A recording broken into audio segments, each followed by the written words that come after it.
Good morning, ladies and gentlemen. Welcome to the Catalyst webinar series presented by the Education Committee for the Southern California PGA. The Catalyst webinar series is a bi-weekly educational platform for creating success and change in your club and career. We're excited and proud to introduce Eric Jones and Dr. Glen Albaugh to cover PGA Coach. Eric Jones is in Northern California's section's PGA Teacher of the Year 2014. He received the Professional Development Award in 2016 and just recently the Bill Strasbaugh Mentoring Award in 2020. Eric played his college golf at Stanford. He also served as an assistant coach there. He's got a master's degree in sports psychology and is an Amazon best-selling author. He's also a two-time world long drive champion, serves on the board of the Junior Golf Association for the Northern California section, and is the founder of iGolfU.com, an online teaching. Dr. Glen Albaugh is one of the preeminent consultants in the field of applied sports psychology. Along with contemporaries Bob Rotella, Bruce Ogilvie, and Ken Raviza, and others, he is one of the founding fathers of modern psychological skills training. Virtually every sports psychologist today can trace their roots to Dr. Albaugh. Good morning, gentlemen. Thanks for being on the Catalyst webinar series this morning. How are you today? Great, John. Thank you. And thank you for that really nice introduction and for inviting us to speak to your group. So today we're going to provide you with an overview of PGA Coach, how it's tied to the Olympic training model, the ADM, and then show you a couple of ways to use that model that will help both you and your students and your teaching revenue. Now, in part one, we're going to cover some of the core principles of the model, a history of how the Olympics shaped the model, and why the USOC stresses the importance of mental skills training programs. Dr. Glen will provide you with some interesting perspectives on how it all got started because he was there when it happened. That's part one. In part two, we'll provide several practical ways for you to introduce performance skills training to your students and suggest several ways to integrate performance skills coaching into your curriculum. By the way, we have some free bonuses for PGA pros on the webinar that will help you do this, and we'll tell you how to get them at the end of the webinar. First, let's do a quick review of the model. What is PGA Coach? We're starting with an overview because not every PGA pro is familiar with PGA Coach. This is the best description we've come across that describes the core ideas, what they are, where they come from, and why they're better for your students. The simplest description we found summarizes the model into two main components, core skills and a developmental progression. The core skills are the four bubbles, technical, tactical, psychological, and physical. The developmental progression is age and skill-based coaching on a continuum. I think you'll see that these two components provide a framework for developing a complete coaching curriculum. It's a way for you to organize all the skills your students should be learning and how to determine when they should be taught based on the student's stage of development. Put the two together, and the result is a more comprehensive, inclusive, and systematic coaching paradigm. Now, PGA Coach comes from the American Development Model, or ADM, which is the U.S. Olympic Committee's model for developing Olympic-level athletes. Nearly every Olympic sport uses the ADM model, and the success of U.S. athletes proves the model works. When golf was added to the Olympics in 2016, the PGA adapted the ADM model specifically to golf. The result's been PGA Coach. The point is, this is not something the PGA just dreamed up. Olympians are among the most highly trained athletes in the world. So think of PGA Coach as a way to provide Olympic caliber training for your students. And although the model addresses younger players, it works for all golfers because it allows you to give your players a developmental pathway.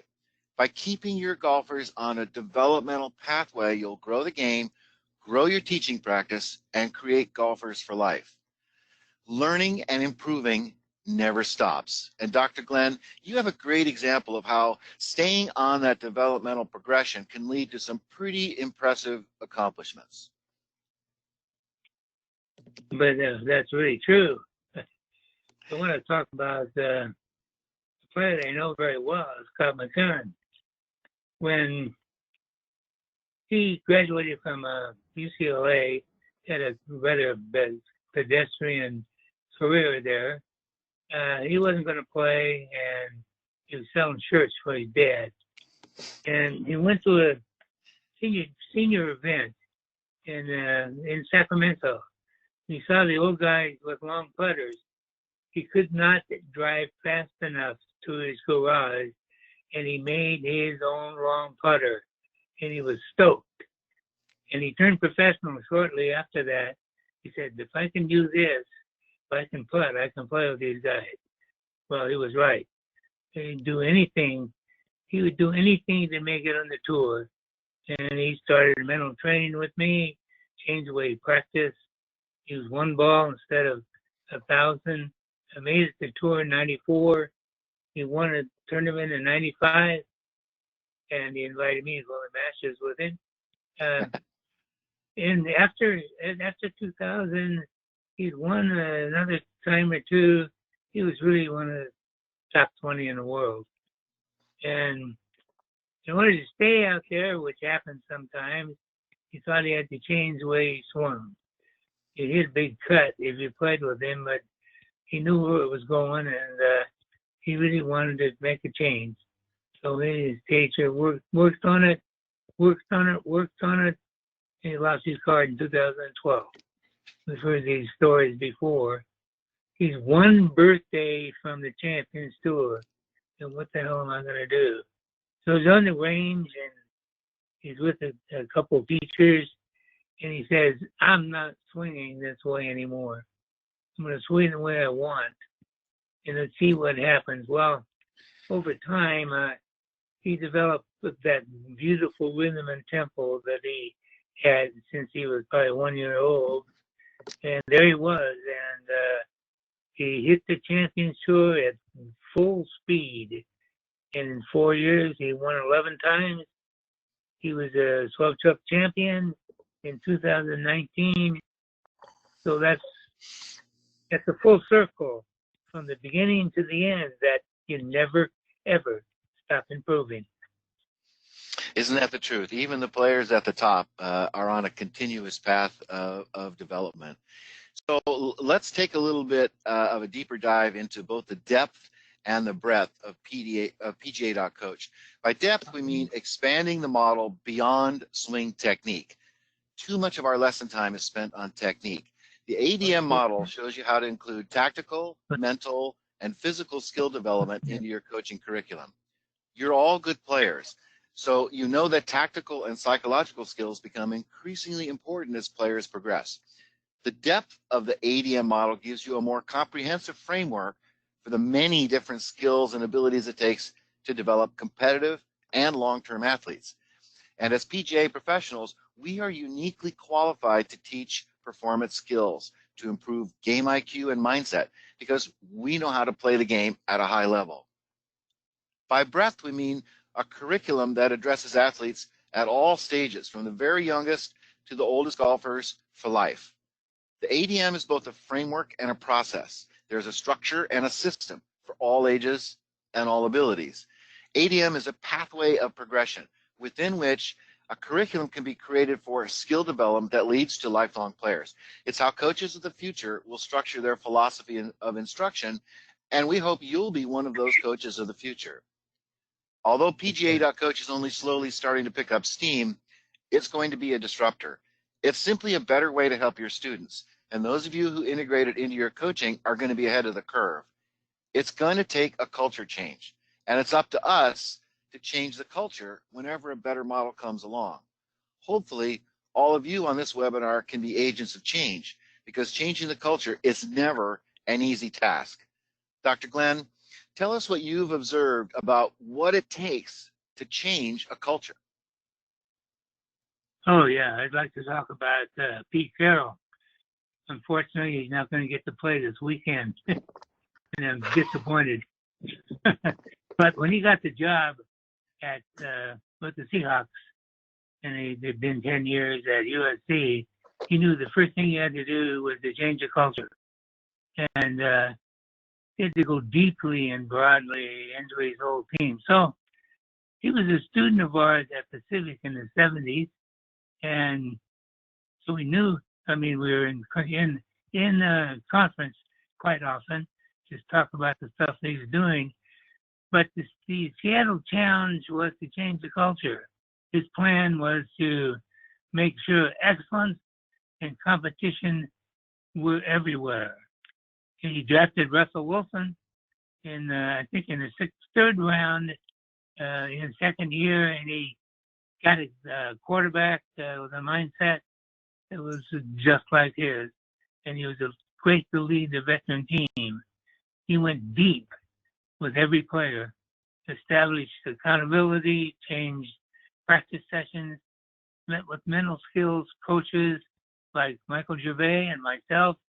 It took him 6 years, but they won the Super Bowl in 2014, and every year they signed every player and coach they signed or hired was wired to understand that competition and excellence were to strive to get better every day on every play. At the end of Carroll's first 10 years, the Seahawks were winning record earned them the NFC Team of the Decade. There you have it. Change your culture. It's a big effort, and look how long it took him, 6 years to change that culture. And you really have to cover all the bases and all the people if you really, if you want excellence in your teaching and in your organization. Let's take a look at the key principles of Pga Coach. Again, keeping it simple. Look at the 4 principles on the left. Develop athletes, not early specialists. Provide age and skill appropriate coaching. Provide quality coaching at all stages, and create an inclusive pathway for life. The film strip of pictures across the top of kids as they progress from tiny tots to teens to adults and even seniors makes it pretty easy to visualize the types of coaching and curriculum needed at every stage. In the early years, there's a heavy emphasis on fun. Golfers build solid fundamentals over time, and then they're gradually introduced to competition. As they progress, they learn higher levels of performance skills. And this progression works for adults too. There's lots of flexibility in the model. The key is to give the right coaching at the right level to the right player at the right time. When you do that, you can really have an impact on your students' performance. Glenn, you had that experience not too long ago with your ladies group about providing the right instruction at the right time. Tell us about Irene and your ladies group. Okay. Yeah, this is a great story. I was conducting a workshop for Shop and Country Club ladies. Now, most of the ladies that belong to country clubs are a little bit older, and they're more concerned about swinging pretty than they are to really smack it. So what we did is we call it the Let It Go swinging drill. So we had 8 ladies, and they all put 5 balls down and have them hit those balls in a row and smack them, hit them just as hard as they can. Well, as I stepped back as they were doing it, I looked down the end of the line, and Irene was down there, and she was really whacking them. I said, my goodness. I walked down there, Irene, what is it? What's going on? Why are you smacking them? Well, she turned to me with a smile, and she said, well, Glenn, no one ever gave me permission to swing like this. Okay. I tracked her down after the next 18 old ladies event, and I said, how'd it go? She said, well, I trusted most of my tee shots and even smoked a couple. I don't know where she got that terminology, because I never heard women talk about smoking shots. But it was the most fun I had playing in a long time. So luring the ladies back for another taste of trusting their swings is a great way to grow your business and get the lays, and they can really have fun. Find the best way to include age, gender, and skill-appropriate drills in your lessons. This keeps them coming back, grows your game, grows the business. Really important to get the right message across at the right time. All right, let's take a step back in time and take a look at where ADM comes from. The chart you see is the Olympic medal count from 1968 to 2016. The red line is the Soviet medal count, and the blue line is the U.S. So just looking at the red and blue graph lines, it's easy to see that the Soviets led the medal count in the 70s and 80s, and it wasn't until the 90s that the U.S. finally retook the lead in medal count, and they've maintained it ever since. So what changed? The reason the Soviets dominated the Olympics was because they overhauled their entire training program in the 60s. They did primarily three main things. They consolidated their training centers, they revamped their athlete training protocols, and they began a formal coach training program using their best athletes as coaches. In 1972, the Soviets took the lead in the medal count, and by 1988, they had their largest medal count lead, taking 132 medals to the U.S.'s 94. The U.S. was pretty unhappy with the medal trend in the 70s, and I remember that. There was a lot of grumbling after the 76 Olympics. People wanted to know what we were going to do to bridge the gap, and to their credit, the USOC took massive action. They studied what the Soviets did, and then began copying the best parts. The USOC began its own reorganization in the 70s and 80s. They moved their headquarters to Colorado Springs. They recruited the best coaches and trained them, including stealing some Soviet coaches. They hired sports psychologists to come in and study and enhance their performance for their athletes. And by the early 90s, things changed. It took time, but the U.S. regained the medal count lead in 96 and has maintained it ever since. I want to point out a couple of notable milestones from the list in blue below the graph. First, the Association for Applied Sports Psychology, AASP, wasn't founded until 1985, and the first sports psychologist wasn't hired until 1986. So the point there is that sports psychology has only been around since the mid-'80s, not that long. And it wasn't until 10 years later, in 96, that the U.S. finally regained the medal count lead. So the lesson we can take away is that it takes time, but investing in the models is one of the best ways we can influence long-term growth of our game. The other milestone I want to point out is U.S. youth hockey. They adopted ADM in 2009, and over the last 10 years, they've grown their sport by 20%.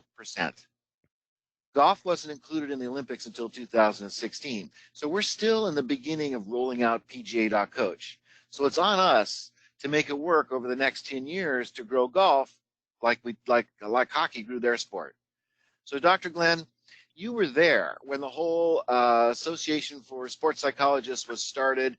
Tell us about the meeting at Sea Island and the battle between the applied and the clinical psychologists. Yeah, it was 1987 when I went to the national meeting at Sea Island, Georgia. And so I knew a few people were there, but I was walking to a meeting, and a couple guys stopped me, Ken Revisa and Bob Rotella, and they said, "Glenn, don't go to the meeting. Come with us. We're going to go up here we're going to watch the World Series, drink some beer, and there's a whole bunch of guys and gals that are applied, and we're going to talk about our applied work." So I went up there and drank some beer and watched the World Series and talked a lot about our applied work. But what we really planned was the next day when they had the big meeting, and we lobbied all over the place with people and won the day. So it was still the Association of Applied Sports Psychology in 1987. The name stuck, and it's the same name today. Well, at the end of our meeting that day, I was standing there, and a person said, "I heard that you're going to the Soviet Union with Mike Murphy and Elsie Murphy, the Soviet American program, and they've been doing it since the 1980s. And yes, they invited me and Bill Walsh, who had just finished his 10 years at the 49ers, and to go there too. And we decided, Bill and me, that we're going to find out what the heck was going on. What are these guys doing? What magic formulas do they have to win all those damn medals? Well, we got there, and we went to the Central Institute, which was right there in Moscow. The Central Institute had satellites all over the nine time zones that they have. And so we find out, what are you guys doing? And what we found out, I think Harry has already mentioned it, that they have a very excellent curriculum. Half of it is science, which they were talking about things like motor learning and how you can use it to develop better and more productive practice sessions. And then the coaches who talked about the applied things were actually the ex-athletes. Now, the great athletes, of course, were especially attracted later, 3 or 4 years later, to the professional leagues across the country. But not at that time. They were the coaches. So there they were. They had great athletes, great coaches, good science curriculum, talking to them, training their coaches, who in turn trained the athletes. And it's spread out on all the satellites across the time zone. So yeah, they've been doing this in 1960, and they were way ahead. And we did catch up. I guess one of the reasons was we started a wonderful program at Colorado Springs that Eric has talked about, and we also the Soviet Union broke up, and so now it was a Russian-American program.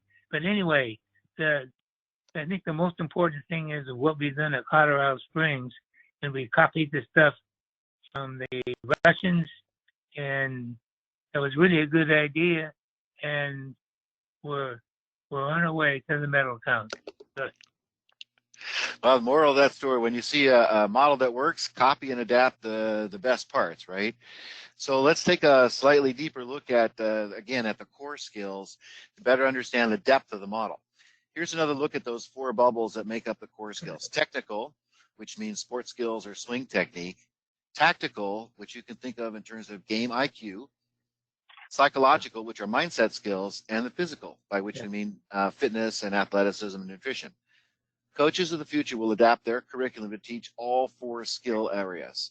Whether you teach them yourself or partner up with other experts in different areas, equipping your golfers with skills in all 4 bubbles will result in players who understand, enjoy, and participate more in the game. They'll also spend more time with you because students can't learn all this in a 1-hour lesson. When you can present a curriculum like this to your students, they'll have more confidence that your lessons will lead somewhere. They'll have more confidence in you because you have a plan and you can articulate it. You'll also discover, as we've seen time and again with our students, that technique alone is not enough. You can turn your golfers into really good players, even the ones without great swings, by improving their game IQ, helping them to master mental skills, and by improving their athleticism, all within the swing technique they already have. It takes more than technique to take your game to the top. Glenn, you've got a great example of a golfer whose tactical and psychological skills, not his swing skills, are what got him to the tour. Tell us about Kirk. Oh, my God, I didn't go to sleep. You're doing fine. Let's talk about Kurt Triplett, who I've had the pleasure of working with for a long time. Well, Kirk didn't have the best technique. He didn't hit it very far. Didn't make great contact. Played third man. He was third man on a good Nevada team. And he turned professional, and the number 1 or 2 players wondered why he did, and they probably still wonder. So going pro was the prize, but he was a great student of other parts of the game, tactical and psychological. A civil engineering major who got an A in every single class. He took that engineering approach and applied it to his golf game. Specific, well-planned practices, first shot practices, contingency, random targets, etc. Also learned how to position himself around the course, played within his game. Triplets Corner on the TPC Scottsdale practice range is where he honed in his wedges. There's some 3 worn spots there that I got to witness, precise yardages. A great swing alone will not get you, to the tour. Kirk excelled in core psychological skills and swinging automatically. Made the tour to play for 25 years and win 14 tournaments and counting. So include all the core skills in your teaching with a performance skill emphasis. You can't get to the tour on technique alone. Let me end this first section here with some quotes from the Olympic Committee, USOC, that stress the importance of mental training programs. And then we're going to go on in section 2 to examine mental training a little bit more in depth. So first quote, sport is a physical and mental challenge. The ability to maintain high levels of concentration, yet remain relaxed with the confidence to succeed is a skill essential to long-term performance in sport. And the second one, mental training programs are critical to high performance, as dealing with physical activity dramatically affects both active lifestyle and podium performance. And the last one, mental training will evolve from having fun to developing fundamental techniques such as relaxation, visualization, and positive self-talk, to mastering the mental challenges of handling pressure in increasingly difficult competitive environments.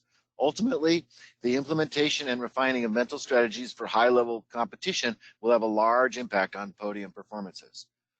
We encourage you to teach tactical and mental skills, not as separate from the swing, but as a natural part of playing golf and executing shots. I know that you have an example, Glen, of a die-hard technique rat who integrated mental training into his coaching and has had some pretty phenomenal success. Tell us about Phil.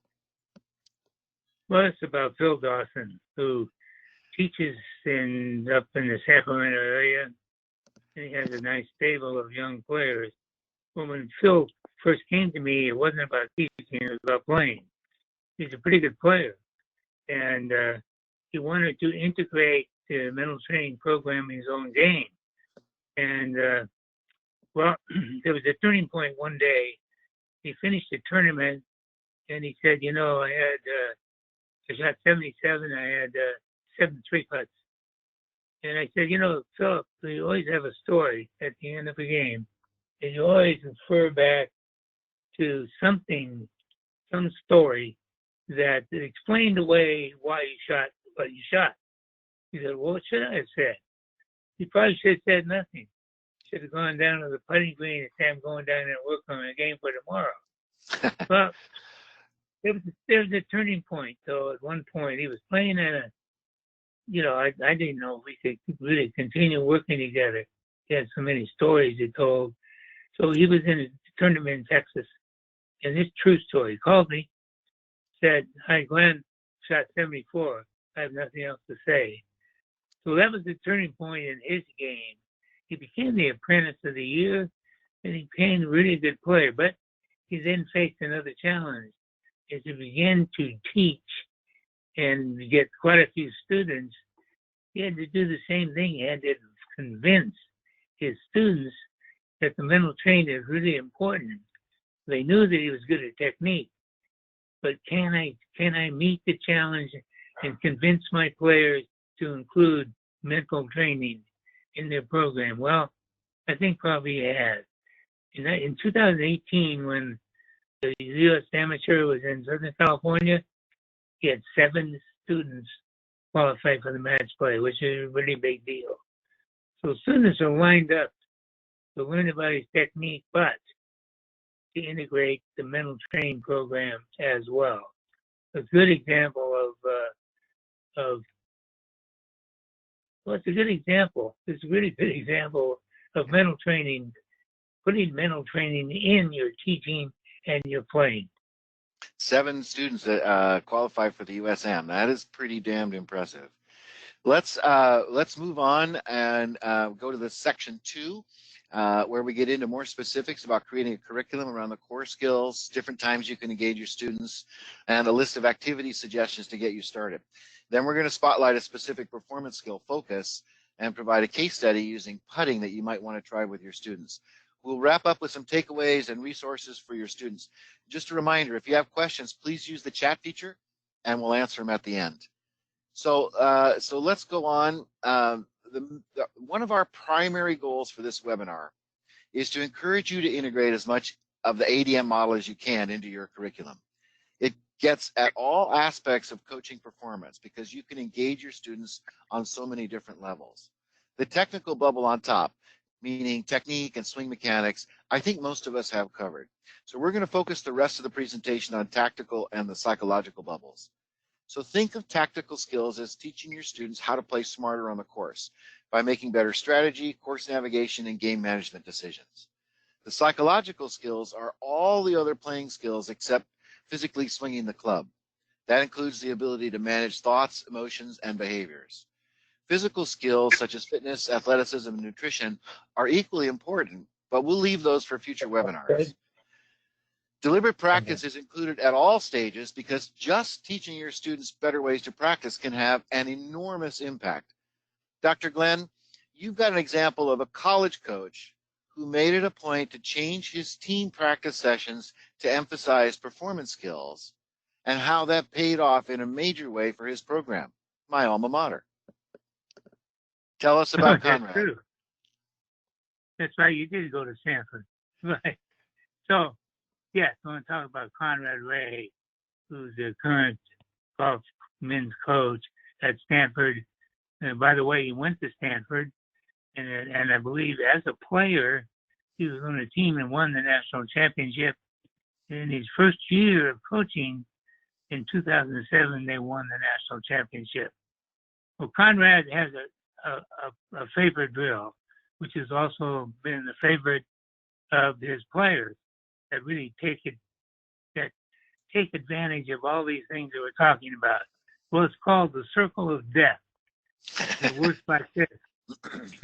Any time during practice, you can blow the whistle and all the players come to wherever he is, and every player, and they gather around a circle, and they select a demanding shot. It could be a 4-foot slider that breaks 6 inches. It could be a slick, could be a flighted 7-iron. It could be keeping a driver within a 15-yard fairway. It's always a clutch shot. Conrad says there's no technique here. When you come to the circle of death, it's all performance skills. So the players love it, and it prepares them for the pressures of tournament play. So led by seniors Isaiah Salinda and Brandon Wu, the 18-19 Stanford golf team clicked at the right time, winning their last 5 tournaments, including the Pac-12 and the NC2A championship. The circle of death hasn't claimed any victims as yet, but it certainly developed some players that can play under pressure. With drills like the circle of death, taught the players was how to let their swing go automatically under extreme pressure, which is the ultimate goal for all the players. So include performance skills in your curriculum to prepare your students for pressure situations. Every shot in golf is different, and you're always going to have novel situations. And if you don't prepare for them, you aren't going to be ready. Let's take a look at the next slide. This is a fun slide. We could probably spend the entire webinar on just this slide. The question is, where can you teach performance skills? And the answer is, take a look at the shot cycle in the middle. We've broken down a shot, any shot, every shot, down into 4 areas: pre-swing, in-swing, post-swing, and in between. Performance skills can be coached at any point in the cycle of a shot. We've even put some examples around the shot cycle. For instance, in pre-swing, strategy, focus, intention. During in-swing, trust, commitment, and automaticity. After the swing, self-coaching, learning, and resilience. And then in between, recovery, recentering, and refocusing. What this slide encourages you to do is think about the complete shot, start to finish, not just the swing. Thinking about every shot as an entire cycle opens up all kinds of opportunities for you to coach performance. You guys are all good players. Give some thought to your own strengths, the performance skills you learned to get into the PGA, and how you can leverage your already existing expertise on behalf of your students. Pick 1 or 2 or 3 of these and build them into your curriculum. Dr. Glen, one of your former players at Pacific has become a master at taking what he learned on the PGA Tour and integrating performance skills into his teaching. Tell us about Jeff. That's it. Jeff Brayhall. Yeah, I met Jeff when he came to the Pacific in the late 70s. Played on a really good team at Pacific. I think he was a 3rd or 4th man on the team. I think I give him a little stretch there. And he turned professionally in 1986. So it was a long haul for him to get to the place where he got there. He's very determined. He is authentically committed to making it, and he made it. In 2004 and 2007, he had a surge in his playing, and he credits that to making sure he upgraded his mental training program in his own personal practice sessions. And he learned a lot from his main teacher, Phil Rogers, who was really a fine player, but great caressed the mental training program. Well, this is what Jeff does, what he learned to do. So he's got 5 players, and he says, okay, come with me. We're going to go out on the course, and we're going to do some real life situations and see how you do. So this is what it is. So he takes them to the course, real life situations. He says, okay, 1-stroke lead, ball in an okay lie, 60 yards over a bunker. What are you going to do? Pin is back left. That tree, you have to curve around a tree to get back to the pin. What are you going to do? 25-yard wide fairway in a par 5. You're going to go for it, or you're going to play it safe. What he does is I'll pick shots like these and have them perform, have them discuss their decisions, discuss what options they might have had. And what I do is not only those live situations during our lessons, I also send them a steady stream of Instagram, newsletters, videos, etc. Keep in touch with them, develop a relationship with them. So then I know that when they come to practice on these live situations, they just have a really great time. And they improve their games. It's made a big difference for his students, hasn't it? No doubt about that, taking them on the course. So in addition to the shot cycle, we wanted to give you some more specific action steps that you can use immediately that will help fill in your curriculum. Here's a list of things that you can do to get started. For example, building a pre-shot routine with your students is a great way for them to think about all the aspects of their game. On the left, you even see a picture of a template we built to create a routine. We'll be happy to send you that template to use with your students. Keep in mind that in order for students to prioritize performance skills, you're going to have to prioritize them as part of your regular student interactions and coaching sessions. So in addition to building a pre-shot routine, here's some more ideas. Teach students how to practice and teach them the difference between block practice, performance training, and execution rehearsal. Conduct playing lessons emphasizing situational execution like Jeff Brayhall. Design your curriculum to have defined lesson packages, small groups, or recurring classes. Do supervised practice as well as a defined progression and pathway. Conduct assessments. Golf Tech generates 25% of all lesson revenue in the United States, $65 million a year. And their secret is they combine an assessment with a curriculum. Find ways to communicate regularly by email, newsletter, social media, etc. And just talk to your students. Ask them about the performance aspects of their round. Plus, you can recommend resources, books, articles, etc. So, Dr. Glen, you had a recent experience with a family of golfers. That's a great example of why building a pre-shot routine with your students is one of the first steps in your curriculum. Tell us about Jimmy, Charlie, and their dad. Yes, and the dad's name was James. They came to me. We'd worked before, and they said, this pre-shot routine thing is troubling us because there's so many. We're not what to choose from, and so we can be more consistent in our routine. I said, well, let's do this. So I explained 3 or 4 different routines, and I want you guys to choose one of them. We're going to practice them a month, and you come back here and tell me how you are. He said, what are they? Well, Charlie liked lock, load, fire. That comes right from the clutch golfer formula. And so he liked that. So Jimmy said that I like play box, think box. Stand back there and think and walk into my play box. And Father James, he liked Seafield Trust.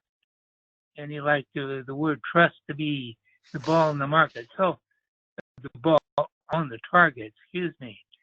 So I thought, I'll see you guys in a month.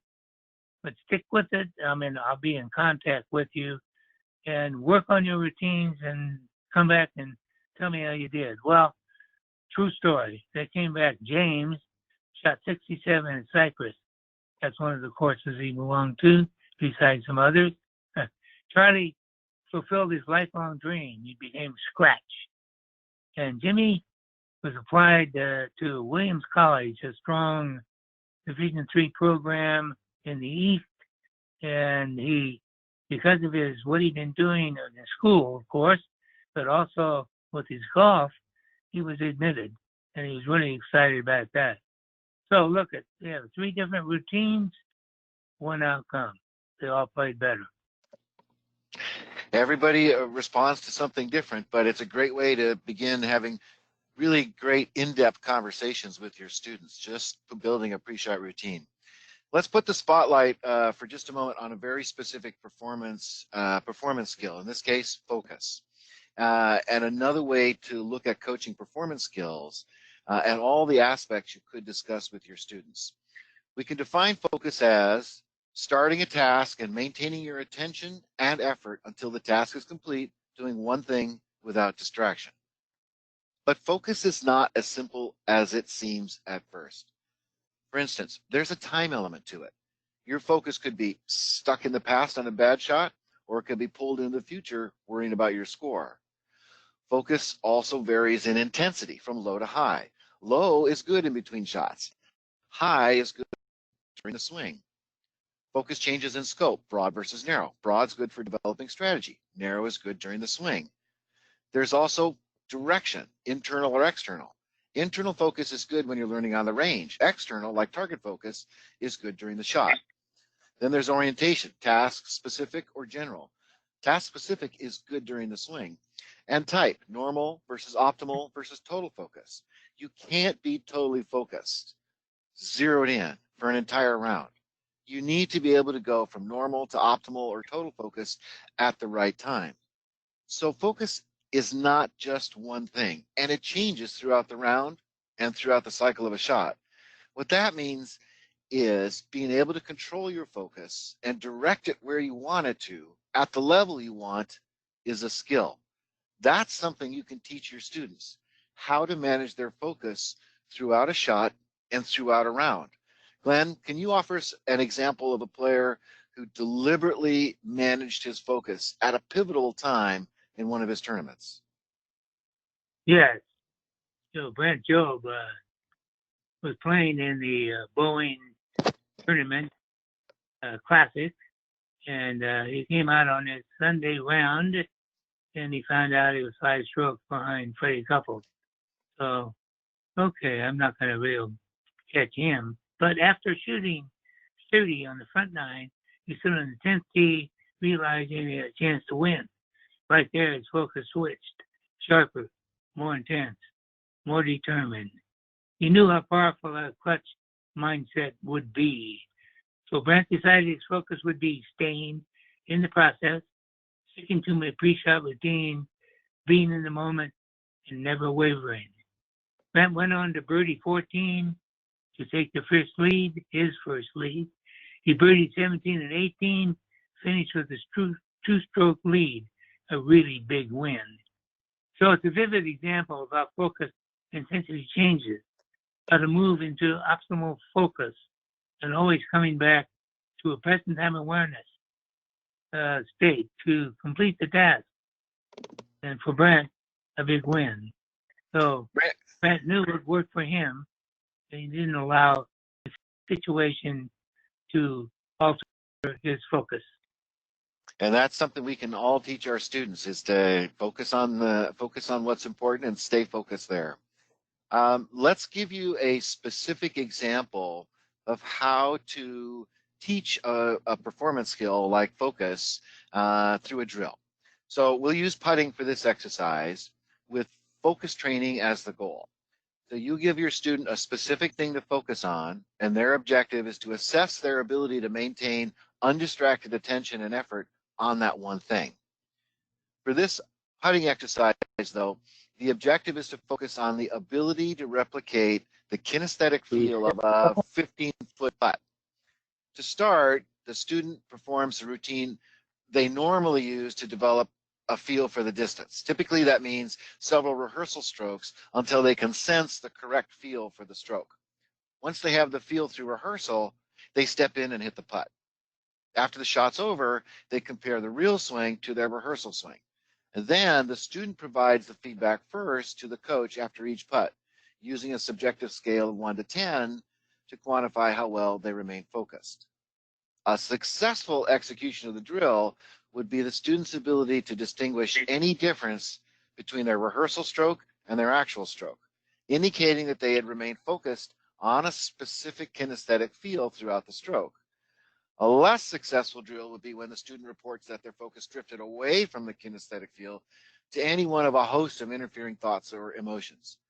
The coach's job is to listen for the type of focus interference from the various aspects of focus that we just talked about on the last slide: time, intensity, direction, type, and so on. Focus is a performance skill, one of the most important, and this type of transfer training will help your students take the skills directly to the course. It's important for us to teach students how to incorporate this type of practice in their range sessions so that they know they're working on skills that will apply directly to their play. You want your students to work on the right things. If one of your players is averaging 40 plus putts per round and you see them on the range hitting drivers, you know they're not working on the right thing.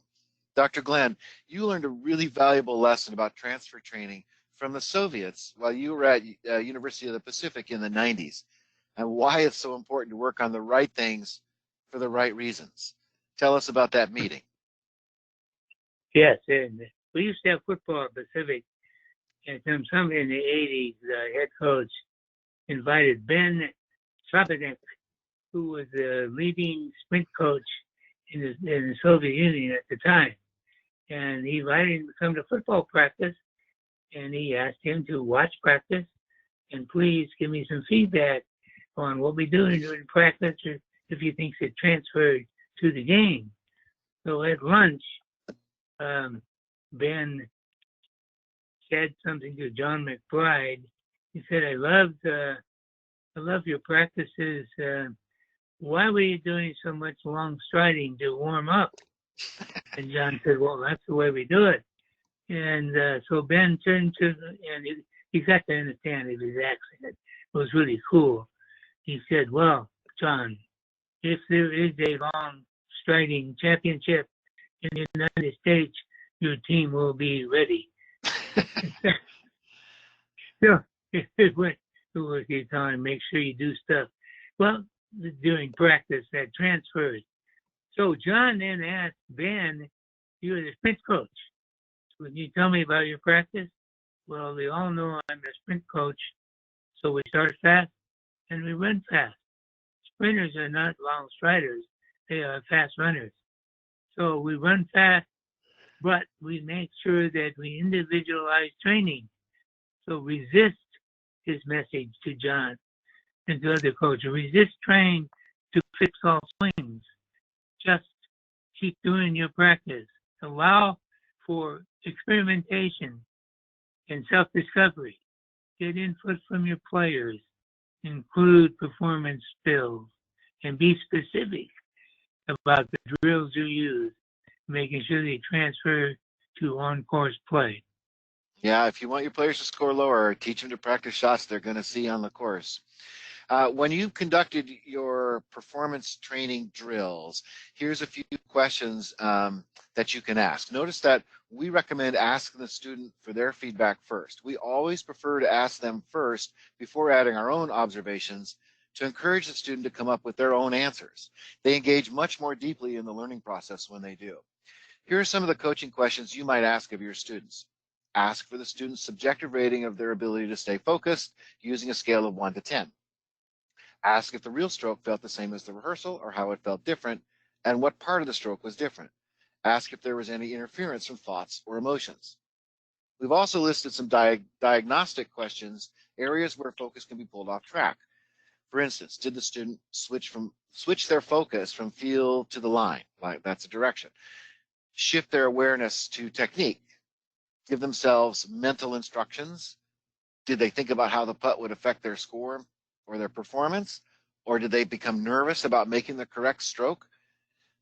This approach of asking questions works because it forces the student to dig into their own awareness for the answers.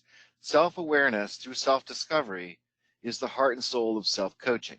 There's an art to using the right questions to steer the student in the right direction, but it's an art we can all master. The challenge will be avoiding talking about technique when you're supposed to be working on performance skills. It's deceptively easy, as we all know, to slip up and start fixing mechanics. When you're working on mental skills, keep the focus there by asking the right leading questions. As Yogi Berra said, keep the main thing the main thing.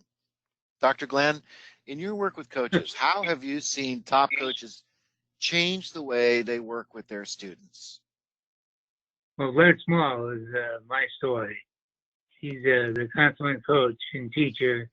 He's been the director of golf at the Pebble Beach Academy for 3 decades at least. So after his first decade, he ran into problems. His players just weren't checking what he was teaching.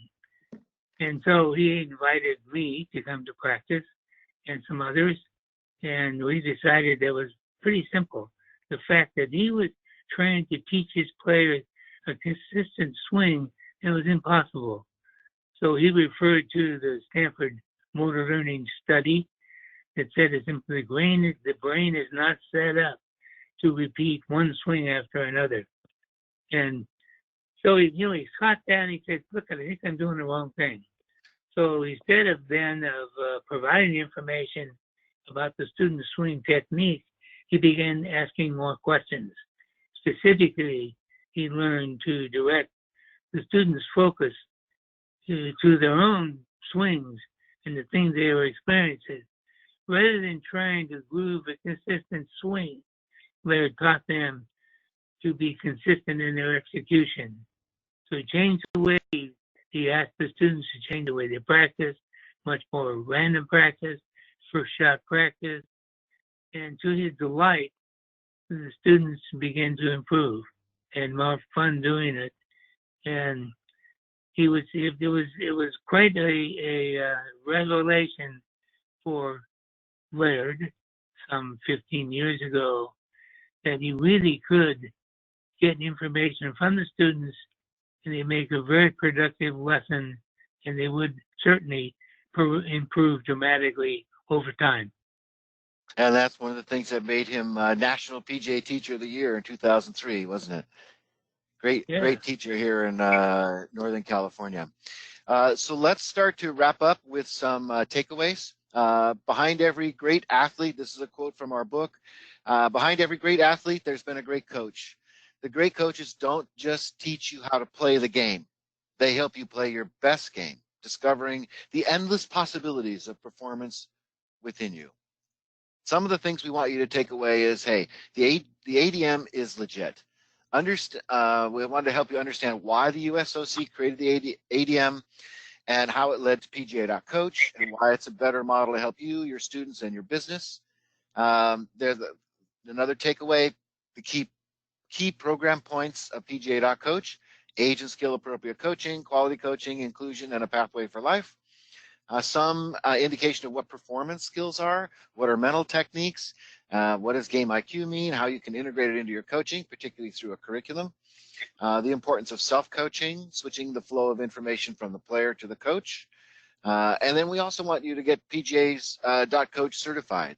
By the way, just a little note here, Dr. Glen, who is an honorary PGA lifetime member, I think we've confirmed this, haven't we, Dr. Glen? He is the oldest person to be PGA.Coach certified.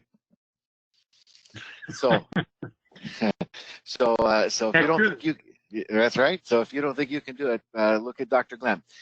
We encourage you, of course, to integrate performance skills into your coaching, develop your own curriculum, and then start talking to your students. Dr. Glen,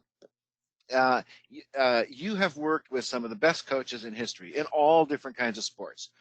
What do those coaches have in common in your observation? Well, yes, I want to talk about John Dunning. You know, he's a legend in women's volleyball coaching with 5 NC2A championships over 32 years. You know, 16 at Pacific and 16 at Stanford. John knew he was a technical genius who could coach performance skills to anybody. But John realized that that's not always the right answer. He had an All-American left side. For those of you who know anything about volleyball, the left side is where the big ones play. That's where the best athletes are. And so we had a good one there that got stuff sometimes when big points, because she could hit across court like a bullet, but down the line was tough for her. So in the past, he would have simply gone straight to practice and said, well, we'll call her Cynthia.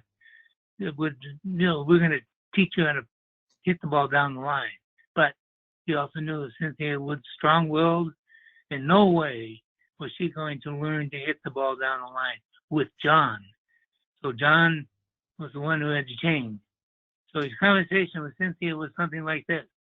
Cynthia, we're going to make you the all-time best left side cross-court hitter that's ever been around. You know, you're going to be able to hit it and power through any kind of block that you put up there. So let's go to practice and work on that. So we did, and after 2 days, Cynthia said, hey, John, can we hit a couple down the line? And John said, well, as soon as I finish our cross-court stuff, you know, I'll be happy to do that. Well, John had her. Because it was John, she was making the move. So he was smiling to himself. So they were, you know, during the week, they alternated between down the line and cross court. They had a crucial match with USC. It was postseason. They win the Pac-12. If they win the game, the match, and they get to another NC2A championship. Okay, so, and what happened with them, and this is true story. So here they are. It's a match point, and it's a game point, and it's invitation to the NC2A, and sure enough, 1 point, big high stats, and Cynthia out there on the left side, the block formed, they had 3 players, and she smacked it down the line. And so they win the match, win the game, win the Pac-12, get to go their 29th consecutive postseason. And as Cynthia was walking off the court, she kind of caught John's eye and had a little smile. And it was just here's a coach that was one of the best in the country, decided he needed to make a change. So he did, and it really worked. And so for all of us, we have to continually look at new information that we add to our coaching skills. The best coaches are always evolving, aren't they? That's a great story. So let's leave you with this. We do have some free resources for you. Of course, go to pga.coach and get yourself certified. But Dr. Glen and I have made available to you the book we wrote together, which is the Clutch Golfer Formula, as well as Dr. Glen's book, Winning the Battle Within. And we just put together an audio-visual course called the Clutch Video Course. We have a couple more things for your students. We have a whole series of Clutch interviews, mostly from almost all these stories that you heard from Dr. Glen. We have interviews with those players and coaches. They're super inspiring. And then we have an assessment tool called the Clutch Test that you can give to your students as well. So that ends our presentation. We hope we've made a great case for PGA Coach and given you something that you can take and use in your practice to make yourself, your practice, and your students better. John, how are we doing? Are there any questions that you want to throw across to us? Yes, indeed. Thank you very much, guys. There's no question that you guys know what you're talking about. You know your stuff. I talked a little bit about the book that you collaborated on last year that reached the Amazon bestseller list. Yeah, absolutely. It was. It's called the Clutch Golfer Formula. Took 2 years to write and research, and a big part of that was interviewing all kinds of superstars from the PGA, LPGA, Champions Tour, a lot of people that Dr. Glen has worked with for the last 30 years. And as we did that research, a couple things kept coming up to the top about what those players did to succeed in challenging situations. And that formed the core of the book. How do you succeed in a clutch situation? And one of the keys to that is developing a process, a pre-shot routine. So a big part of the book is not only explaining the mental skills, but also how to put them together into a routine that we came up with. It's called Lock, Load, Fire, and Hold. But how to put them together into a routine that you can repeat that makes your players more automatic and perform better, and it's super reliable under pressure. And I must also say that for me, with it was Dr. Glen being my mentor for the last 15 years, it was a real honor for me to be able to work with him to write this book and pull all this information out of his head. Oh, thank you very much, Eric. Unfortunately, you promised me 25 more yards. You haven't come through yet. I'm still working on it. Now, Eric, more teaching specific. When stressing, a big part of your teaching philosophy and methodology revolves around building a pre-shot routine. How do you stress the importance of that to your students, particularly beginning or higher handicap students? How do you get them to buy in to the importance of it, especially when they're not striking the ball very well? Because it's easy for beginning golfers or higher handicappers to kind of abandon the importance of a routine when the performance is poor. How do you re-excite that? How do you get them to buy into that? It's a great question, and Dr. Glen has an answer for that as well. But in our presentation, we talked about how there's really no difference in the skills between swinging a club and mental skills. In other words, not making them different things. So for me, as I help a student with their swing, especially the newer students, learn how to hit the ball or make good contact, part of getting them to make good contact is getting set up consistently in the same way every time. So they don't even realize that I'm helping them build a routine when I help them line up their club face and get their body square, et cetera, whatever else we need to do. But we do that consistently before each shot, and before you know it, they have a consistent way to do it. I simply don't separate them until I want to have a specific conversation about how do we make your pre-shot routine better. But I just build it in as a natural way of hitting a golf shot. And Dr. Glen, you've got some great stories too about how you get people bought into the idea of having a pre-shot routine and working on it, especially if they're not great players, like Irene. Yeah. The interesting thing with can't remember his name now. He wanted to have a really good pre-shot routine. So why don't you, Todd Fisher, show me your routine. So he had this routine. I timed it and took maybe over the ball took maybe 10 or 11 seconds. And I said, wow, that's really good. How often are you using that, Todd? He said, well, it's just really new. Well, why don't you show me your old one? And he said, okay, I can do that. So he stepped up and hit it and then smoked it. And so it was 4 seconds. He said, well, I don't think you should leave that. You should perfect it. I would just say that you can use different targets, use different clubs, and make sure you put something on it. But please, do natural, 4 seconds. Stay with it. Yeah.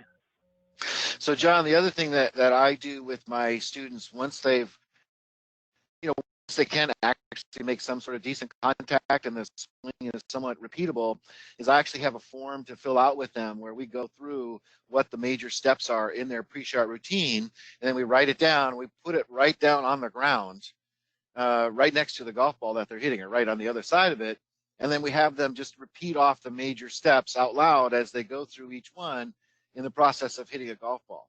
So in the beginning, we build the routine without really telling them we're building a routine. Thank you. And then we go formal with it and then write it down. So it's a multiple steps. But again, it's teaching the right things to the right people at the right time when they're able to absorb it. Can you walk us through the circle of death again? The circle of death, Dr. Glen and the Stanford golf team. Yeah. Oh, it's absolutely wonderful. And you know that I asked Coach Conrad, how late do you have to stay out here? Because everybody has to finish the shot. He said, well, a couple times we had to turn the lights on. I said, what kind of shot was it? It was a 4-foot putt that broke 6 inches and it was straight downhill. And so it took us a while, but to see the players cheering for each other, it's great bonding. So in the circle of death, the whole team stands around one player while that one player hits a shot, and no one can go home until every single person on the team stands in the circle and hits the shot. So that's why it's the circle of death. So the entire team is watching you while you hit your shot. A slippery 4-footer downhill, and you got to make it. Boy, I'll tell you what, that's pressure, especially when you know that, the dorms is going to be cutting off dinner in another 15 minutes, and you got to hurry if you want to eat. So it puts a lot of pressure. So that's the circle of death. Right.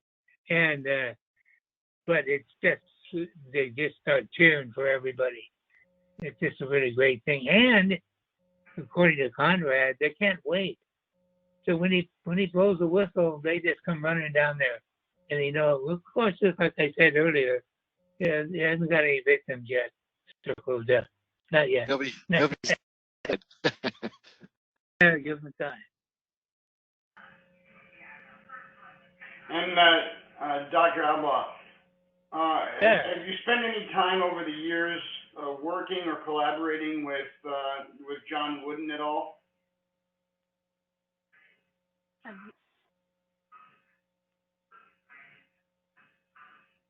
Doc? No. I know him, but no. No, actually. Cross. Okay, those are all the questions that we have for the Catalyst webinar series on behalf of the Education Committee for the Southern California PGA. We'd like to thank Eric Jones and Dr. Albaugh for putting together their presentation and sharing with us their philosophies and methodologies. We certainly do appreciate them coming on here. And Doc, congratulations on being the oldest PGA Coach certified instructor in the country. That could be on the quiz. For those of you that are on the live webcast this morning, you are not required to take the Catalyst quiz to get the 1 MSR point. If you're on the live webcast, you get the MSR. I have the plaque up here as the oldest. So you get the MSR credit automatically. For those that are accessing the webcast after the fact, the quiz will be available on the Catalyst landing page on scpga.com. Thank you for joining us, everybody. Doc, take care. Eric, it was a pleasure. Thank you. Guys. Have a safe day. All right. Question, John, is Dino Rivafoni still a member there? Oh, he's done. Oh, no, what's that, Doc? Dino Rivafoni? Yeah, Dino Raffoni is a member here. He is indeed. Yeah, he's a good friend. Oh, wow, I have to tell him that we work together today. I know Yeah, Dino he's very one of well. the He Carroll is a member here. Yeah, he's a little bit too far to the right for me, but I love him. Take care, gentlemen. All right. Thank you, John. Bye.